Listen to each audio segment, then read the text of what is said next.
Монгол улсад нийт 16,610 харааны бэрхшээлтэй иргэд байдаг ба тэднээс 8,000 орчим нь хөдөлмөрийн насны иргэд юм. Тэдгээр хүмүүсийн 4.5% нь ажил эрхэлж байгаа ч 90% нь ажилгүй байгаа юм.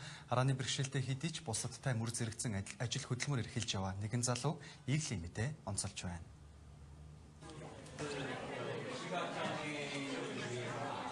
Хөдөлмөр нийгмийн хамгааллын яамны 1-р давхарт байрлах кофе шопод харааны бэрхшээлтэй 4 залуу ажилладаг. Түүний нэг нь Лавгсүр юм а. Лавгсүрэн кофе шопод бариста хийдэг.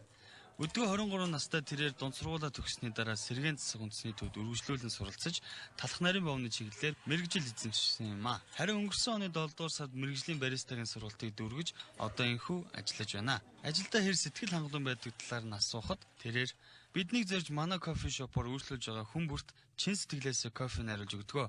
Сэтгэл шингэсэн кофе амттай байна шүү дээ хэмээн хариулсан юм а. Миний хувь хүний үзлээс авч үзэх юм бол ямар ч хүн харааны бэрхшээлтэй ямар ч газар орж болно. Гэхдээ ороод ажиллахдаа хамгийн гол зүйл нь бол сэтгэл гэдэг зүйл маань их чухал.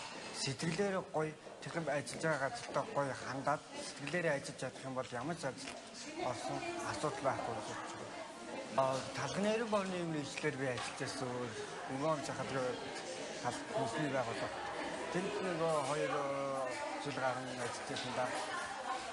2017 оны 4 сарын 17-нд манай сургалт маань эхэлсэн. Эхлээд 2017 оны 8 сарын 25-нд дууссан байгаа. Тэрний өмнө бас би бас нэг жижигхэн нэг кофе шоп бас өөрөө бариста гэж тэр үед хэлээгүй нэг шалмаар юм угаагаад явдаг байсан. Тэгээд сургалтын 4 сар сураад бүр илүү хүсэл дэрэмжлэлтэй болоод тэгээд энэ зүйлийг одоо сонирхоод явж байгаа та. Манай улсад хөгжлийн бэрхшээлтэй иргэдийн хөдөлмөр эрхлэлтийн байдал ажлын олдоц бусад орнуудтай жишгэд тийм сайн биш ээ. Энэ байдалд ямар бодолтой явдаг талаар тодруулахад эрүүл сарвал хүнч бай, хөгжлийн бэрхшээлтэй хүнч бай, өөрснийх нь амьдрал учир хичээх хэрэгтэй. Сайн хайвал ажил олддог гэж хариулсан юм а. Түүний үед бариста ихээс өмнө хэд хэдэн талах нарийн бовны үлдэрт ажиллаж байжээ. Мөн Намаацны сүлжээ ресторанд ажиллаж байсан байна.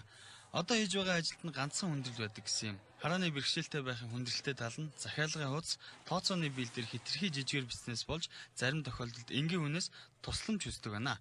Түүнээс өөр хүндрэлтэй зүйл байхгүй гэж тэрээр хэллээ. Би одоо төгснөөс 2-3 кофе шопд ажилласан.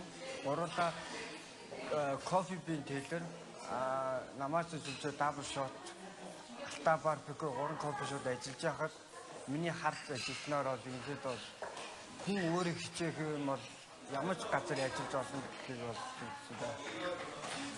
харагунд яг ганц хүндрэлтэй зүйлний бэхээр яг ачаал ихтэй кофе шопод бол яг жижигхэн толоо маягаар захиалгаа өгдөг байхгүй. Тэрэнд бол харгаж байгаа хэцүү байдаг. Бус төмнүүд нь бол өөртөө бол хийчдэг болохоор гайгүй. Кофе шопын мэргэжлийн бариста Лавгсүр нь цаашид улам хичээж, улам ихийг сурсны дараа өөрийн гэсэн кофе шоптой болох мөрөөдөлтэй юм а.